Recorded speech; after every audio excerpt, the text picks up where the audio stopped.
അടുത്തൊരു വാർത്തയിലേക്ക് പോയാൽ നമുക്കറിയാവുന്ന പോലെ ഇപ്പോൾ ഹൃദയാഘാതത്തെ തുടർന്ന് ചികിത്സയിലായിരുന്ന അവതാരകൻ രാജേഷ് കേശവ് അദ്ദേഹവുമായി ബന്ധപ്പെട്ടുള്ള മെഡിക്കൽ കണ്ടീഷനുമായിട്ട് ബന്ധപ്പെട്ടുള്ള വാർത്തകളൊക്കെ വരുന്നതാണ്. അപ്പോൾ അദ്ദേഹത്തെ വിദഗ്ധ ചികിത്സയ്ക്ക് വേണ്ടി വെല്ലൂരിലേക്ക് കൊണ്ടുപോയിട്ടുണ്ട്. സൈഫുനിസ അലിയാർ വിവരങ്ങൾ നൽകും.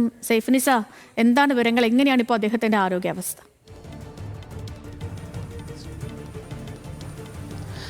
സേതുലക്ഷ്മി, രാജേഷ് കേശവന് വിദഗ്ധ ചികിത്സ നൽകുവാനായി വെല്ലൂർ മെഡിക്കൽ കോളേജിലേക്ക് ഇദ്ദേഹത്തെ ഇന്ന് ഡിസ്ചാർജ് ചെയ്തു എന്നാണ് അറിയുന്നത്.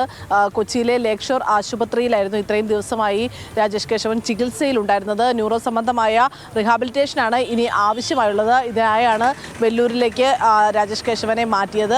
കഴിഞ്ഞ മാസം 24-ാം തീയതിയാണ് കൊച്ചിയിലെ ഒരു സ്വകാര്യ ഹോട്ടലിൽ പരിപാടി അവതരിപ്പിച്ചുകൊണ്ടിരിക്കെ അതിന് അവസാന ഭാഗത്തേക്ക് എത്തിയപ്പോൾ അദ്ദേഹം കുഴഞ്ഞു വീണത്. ഉടനെ തന്നെ ആശുപത്രിയിൽ എത്തിച്ചിരുന്നു. പക്ഷേ അപ്പോഴേക്കും അദ്ദേഹത്തിൻ്റെ തലച്ചോറിലേക്കുള്ള രക്തയോട്ടം, ഓക്സിജൻ സപ്ലൈ ഒക്കെ നിലയ്ക്കുന്ന ഒരു അവസ്ഥയിലേക്ക് എത്തുകയും ചെയ്തിരുന്നു. ഇതാണ് അദ്ദേഹത്തിൻ്റെ ബ്രെയിൻ സംബന്ധമായ ഒരു അസുഖത്തിലേക്ക് മാറിയത്. അപ്പോൾ തന്നെ ഈ ഹൃദയ സംബന്ധമായ ഹൃദയാഘാതം ഉണ്ടായത് അപ്പോൾ തന്നെ